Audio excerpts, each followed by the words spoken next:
Dari mana duitnya? Dari mana duitnya?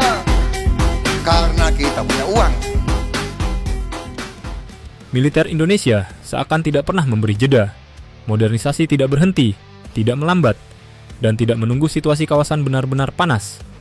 TNI terus gaspol menutup celah, menebalkan deterensi, dan memperkuat domain yang paling menentukan dalam perang modern, udara dan laut. Pertanyaannya sekarang, apalagi yang sedang dibidik, dan seberapa jauh ambisi kerjasama itu akan dibawa? Delegasi TNI Angkatan Udara terlihat melakukan kunjungan ke fasilitas Asan Group Safunma, sebuah pabrikan alutsista asal Turkiye, negeri pewaris tradisi militer Ottoman yang kini bangkit sebagai kekuatan industri pertahanan global. Tentu ini bukan kunjungan sembarangan.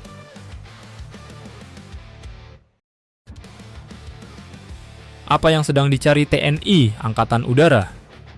Asan Group dikenal memproduksi bodi bom udara seri MK, amunisi kaliber besar, fuse presisi multimode, serta komponen munisi standar NATO.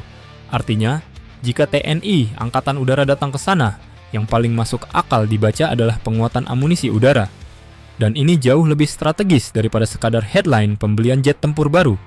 Karena dalam perang modern, yang menentukan bukan hanya siapa punya pesawat canggih, tetapi siapa yang bisa terus meluncurkan serangan presisi tanpa kehabisan stok.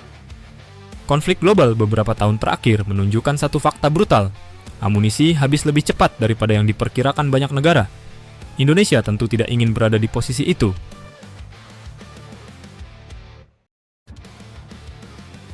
Apa yang paling mungkin dibeli? Mari kita bedah secara realistis. Kemungkinan besar ada 3 fokus utama. Pertama, bodi bom udara yang kompatibel dengan standar NATO. Kedua, fuse pintar dengan mode impact, delay, dan proximity. Ketiga, potensi large caliber ammunition yang relevan untuk integrasi lintas matra. Fuse adalah bagian yang sering tidak disorot, padahal justru di sanalah kecerdasan sebuah bom berada. Dengan fuse modern, bom konvensional bisa meledak setelah menembus struktur keras meledak di udara untuk efek fragmentasi maksimal atau disesuaikan dengan target spesifik. Itu artinya efektivitas meningkat tanpa harus membeli platform baru. Cerdas, efisien, dan taktis.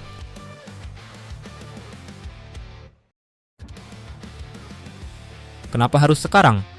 Modernisasi TNI Angkatan Udara sedang berada dalam fase percepatan. Platform diperbarui, sistem diperkuat, integrasi teknologi ditingkatkan. Tetapi modernisasi tanpa penguatan amunisi adalah struktur yang timpang. Domain udara dan laut menjadi kunci dalam konflik modern, terutama bagi negara kepulauan seperti Indonesia. Jika udara dikuasai lawan, laut menjadi rentan. Jika laut terganggu, logistik nasional terancam. Itulah mengapa belanja alutsista terlihat agresif. Bukan karena ambisi semata, tetapi karena realitas geopolitik Indo-Pasifik tidak memberi ruang untuk stagnasi.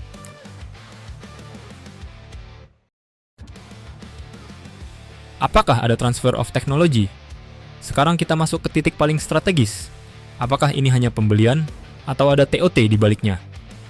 Turkiye dikenal cukup terbuka dalam skema joint production, lisensi manufaktur, transfer teknologi hingga pelatihan teknis. Dan untuk sektor amunisi, TOT jauh lebih realistis dibanding platform tempur utama. Jika Indonesia mendapatkan hak produksi body bomb atau komponen fuse, dampaknya luar biasa, akan tercipta ketahanan logistik meningkat drastis. Ketergantungan impor berkurang dan replenishment saat krisis menjadi lebih cepat. Itu bukan sekadar kerjasama, itu peningkatan kedaulatan strategis.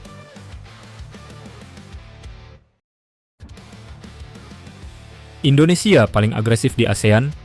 Jika melihat tren beberapa tahun terakhir, Indonesia termasuk yang paling aktif memperkuat postur militer di ASEAN, khususnya pada matra udara dan laut. Namun konteksnya harus jelas.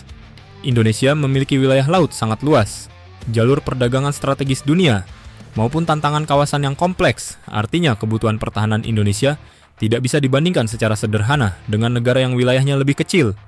Dan modernisasi ini tidak hanya soal membeli platform mahal, tetapi membangun ekosistem lengkap mulai dari membangun platform, amunisi, sistem pendukung, hingga logistik.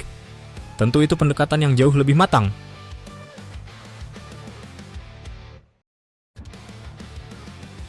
Skenario paling progresif. Sekarang kita bayangkan skenario paling ambisius. Jika kerjasama ini berkembang menjadi produksi bersama atau assembly lokal, maka Indonesia tidak hanya membeli, Indonesia membangun kapasitas. Dalam situasi krisis global, negara yang mampu memproduksi amunisi sendiri memiliki keunggulan strategis besar. Ia tidak mudah ditekan, tidak mudah terhambat embargo, tidak mudah kehilangan daya tahan tempur. Dan jika arah kerjasama ini menuju ke sana, maka ini bukan pembelian biasa, ini lompatan industri pertahanan.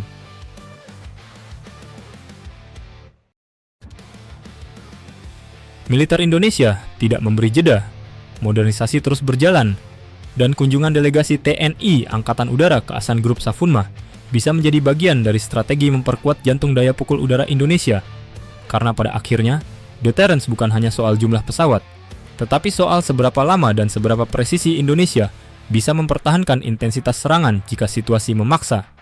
Sekarang pertanyaannya, apakah ini hanya penambahan stok amunisi atau langkah awal menuju kemandirian produksi munisi udara nasional? Jika benar ada TOT di balik layar, maka yang sedang dibangun bukan hanya kekuatan hari ini, tetapi daya tahan tempur Indonesia untuk dekade mendatang.